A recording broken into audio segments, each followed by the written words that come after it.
So এত গুছানো, এত অর্গানাইজড আর স্ট্রাকচারড ওয়েতে কোয়েশ্চেনগুলো সেট আপ করা ছিল। যখন ফার্স্ট পার্টের প্রথম 2-3 ঘন্টা পরীক্ষা দিলাম এবং দেখছি সবই কমন পড়ছে। বাংলাদেশে এটাই একটা সেন্টার যে আমরা আসলে জানতে পারি যে কিভাবে আসলে ইউকেতে যাওয়ার প্রসেসটা কি।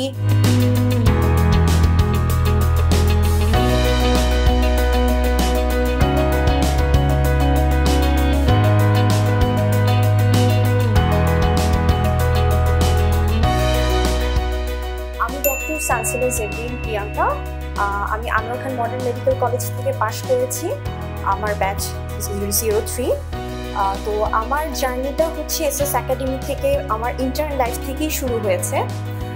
তো আমি একটু পিছন থেকে কথাটা বলি, সেটা হচ্ছে যখন কোভিড সিচুয়েশনটা আসলো, যখন আমরা পুরো লকডাউনে চলে গেলাম, তখন অ্যাকচুয়ালি কিন্তু বাসা থেকে বের হয়ে কোচিং সেন্টারে আসাটা খুবই টাফ ছিল। তো তখন খুব মেন্টালি ডিপ্রেস ছিলাম, আসলে কি করব, কি করা উচিত। দেন আমি ফেসবুকে একটা অ্যাডভার্টাইজমেন্ট পেলাম যে এমআরসিএস পার্টের কোচিংটা শুরু হচ্ছে। তো আমি কোনো কিছু না এর কোচিংটাতে ভর্তি হয়ে গেলাম, কারণ এসএস একাডেমি নিয়ে আমার প্রিভিয়াস এক্সপিরিয়েন্স ছিল। আমি যখন ইন্টার্ন লাইফে ছিলাম তখন থেকে আমি এমআরসিএস এর কোচিংটা করছিলাম। তো এবং এরপরে দেখা গিয়েছে আর এক্সামটা দেওয়া হয়নি।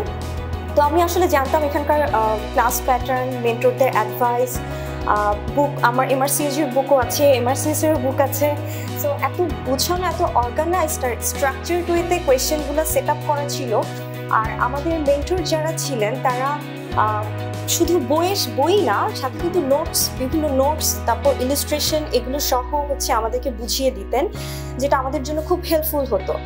তো সেখান থেকে আমার কাছে তখন ওই করোনার সময় মানে একটা মিনিটও আমি চিন্তা না করে আমি অ্যাডমিশনটা নিয়ে নিই, যে আমি যে আসলে সার্জারিতে ক্যারিয়ার করবো কি না সেটাও বাদ দিয়ে আমার জাস্ট পড়তে হবে। তো অনলাইনে যখন ক্লাস করা শুরু করলাম, আমাদের উইকলি একটা ক্লাস থাকতো, যেটা আমাদের প্রিপারেশনকে অনেক ভালো করেছে। কারণ একটা সপ্তাহে যদি 2-3টা ক্লাস থাকে, তখন আমি প্রিভিয়াস পড়ার টাইম পাই না। তো আমার একটা সপ্তাহে আমি ক্লাস করেছি, ক্লাসের সাথে ইম্পর্টেন্ট কথাগুলো নোটস করে রেখেছি। তারপরে আমাদের আলাদা কিছু পিডিএফ দেওয়া হতো, সেগুলো প্রিন্ট করেছি, করে অ্যাটাচ করেছি। মানে পুরো এমআরসিএস এর আমাদের এসএস একাডেমির যে বইটা পুরো কালারফুল হয়ে গিয়েছিল এবং সেটাই সলভ করেছি। কিন্তু আনফর্চুনেট কারণে দেখা গিয়েছে আমাদের এক্সামটা, এমআরসিএস এক্সামটা জানুয়ারিতে হওয়ার কথা ছিল। তো সেটা যখন নাকি পিছায় গেল এবং আমরা শুনতে পাচ্ছিলাম, আমাদেরকে বিভিন্নভাবে মেইল করা হয়েছিল রয়্যাল কলেজ থেকে যে আমাদের পাবলিক ডোমেইনে কোয়েশ্চেন প্যাটার্ন চেঞ্জ হয়ে মানে অনেক বেশি অ্যাভেলেবেল হয়েছে এবং কোয়েশ্চেন প্যাটার্ন চেঞ্জ হওয়ার চান্সেস হাই। তো তখন আসলেই ভয় পেয়ে গিয়েছিলাম। ট্রাস্ট মি, আমার যে প্রিপারেশনটা ছিল এবং এমআরসিএস এর আমাদের এই এসএস একাডেমির বইটা পড়ে এবং সেটার এক্সপ্লানেশন, তখন তো আগে কোয়েশ্চেন পড়তাম, কিন্তু তখন থেকে এক্সপ্লানেশন সহ সব কিছু পড়া শুরু করলাম এবং আলটিমেটলি সেই 6টা মাস পিছিয়ে যাওয়ার পরে এতদিন প্রিপারেশন ধরে রাখা really it's to tough to concentrate on study. তারপরেও হচ্ছে একটাই বিশ্বাস ছিল যে ইনশাল্লাহ পারবো। অ্যান্ড তারপর আমাদের মের 10 তারিখে পরীক্ষাটা হলো এবং এক্সামেও আমাদের এবার যেটা হয়েছিল, সবাই পুরো করোনার সময় আমরা অনলাইনে বাসায় বসে পরীক্ষা দিয়েছি। আমাদের সময় হলো পিয়ারসন ভিউতে সেন্টারে যে পরীক্ষা দিতে হবে, সেখানে যেও আমার কম্পিউটারটা হুট করে অফ হয়ে গেল। মানে এত মেন্টাল টর্চার ছিল প্রত্যেকটা মুমেন্টে। বাট ওই যে প্রিপারেশনটা, যখন ফার্স্ট পার্টের প্রথম 2-3 ঘন্টা পরীক্ষা দিলাম এবং দেখছি সবই কমন পড়ছে আলহামদুলিল্লাহ, এবং তারপরের 2 ঘন্টা আলাদা একটা কনফিডেন্স চলে আসছে।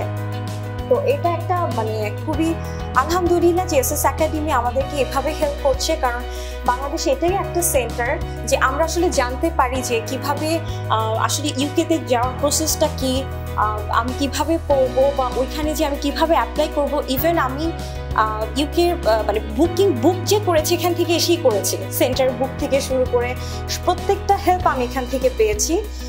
তো আমি স্যারকে স্পেশাল থ্যাঙ্কস দিব যে আমাদের জন্য এত সুন্দর অপরচুনিটি করে এনেছে এবং মানে বিয়ের জন্য প্রিপারেশনের ব্যবস্থা করেছে। এটা আমাদের জন্য খুবই একটা মানে যেটা ড্রিম ছিল সেটা ট্রু হতে যাচ্ছে, কারণ পার্ট এ পাস করার পর পার্ট বিটা আমি কি করব সেটা একটা আনসার্টেনিটি ছিল, তো সেটা এখন আর নেই। আর স্যারের কাছে আমার একটা স্পেশাল রিকোয়েস্ট থাকবে, আমরা যারা সার্জারিতে ক্যারিয়ার করবো, যেমন স্যার মানে আমাদের হ্যান্ডস অন ট্রেনিংয়ের ব্যাপারটা যদি একটু দেওয়া যেত, কারণ আমরা পড়ছি নলেজ পার্ট আছে, স্কিল পার্টটা বা এক্সামিনেশন পার্টটা যদি একটু এক্সট্রাভাবে করা যায় তাহলে আমরা আসলে একটু গ্রেটফুল হব।